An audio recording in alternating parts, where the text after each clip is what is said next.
How to play Survive the Island, a game of sinking and survival.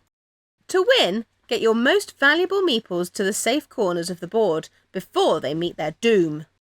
To set up, lay out the board. Shuffle the island tiles and place them face down at random within the outlined area. For 3 or more players, each take 10 matching meeples, 2 rafts and a game aid. For 2 players, you'll play as 2 colours each, taking 20 meeples and 4 rafts. Place the sea serpents on their marked corner spaces, and the sharks, kaijus and spare rafts by the side of the board. Now take it in turns to place one of your meeples onto an empty island tile. Each of your meeples have a value underneath. This is how many points they're worth. You may look at these before you place them, but once the game starts, you'll have to remember. In a 5-player game, once every tile is full, you may place meeples on a tile occupied by just one other adventurer.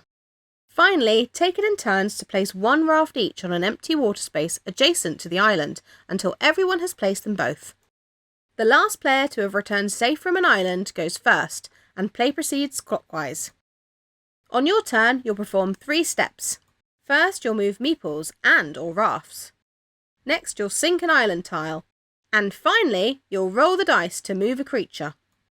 Each turn, you can move your pieces up to 3 spaces, divided among your meeples and rafts as you wish.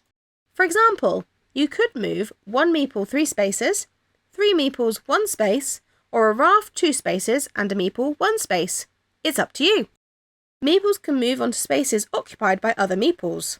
Meeples in the water are swimming and can move a maximum of 1 space per turn. If a meeple enters or exits the water, they cannot move any further that turn.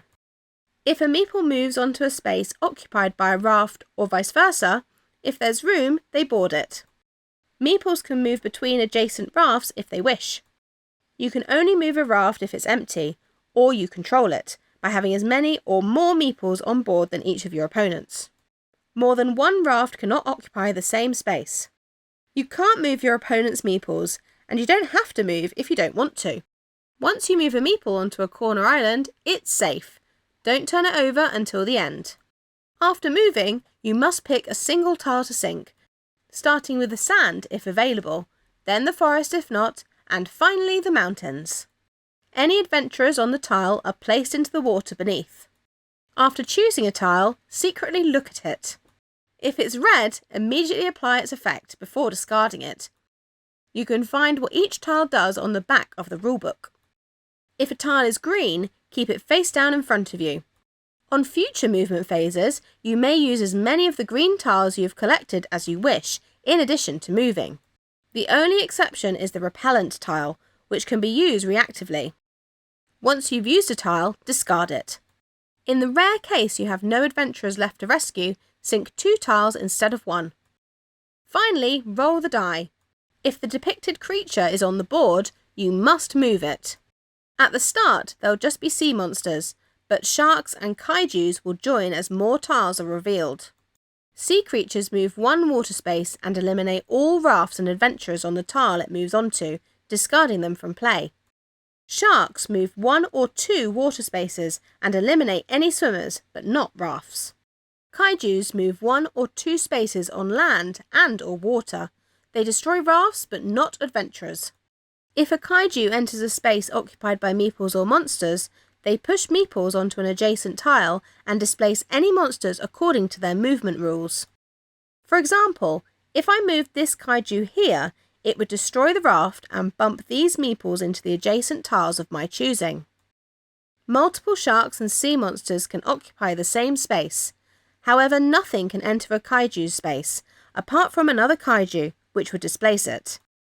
You could make a kaiju bump another kaiju into a sea monster to move the sea monster into some meeples and eat them. Take it in turns, moving and using abilities, sinking a tile and moving a monster until either there are no more adventurers left to rescue, or the 3rd volcano tile is revealed. The game ends immediately. Players turn over and total the values of the meeples they've rescued. Whoever has the most points wins! In the case of a tie, share the victory. That's Survive the Island, where you'll need to run for your life while taking others. Enjoy!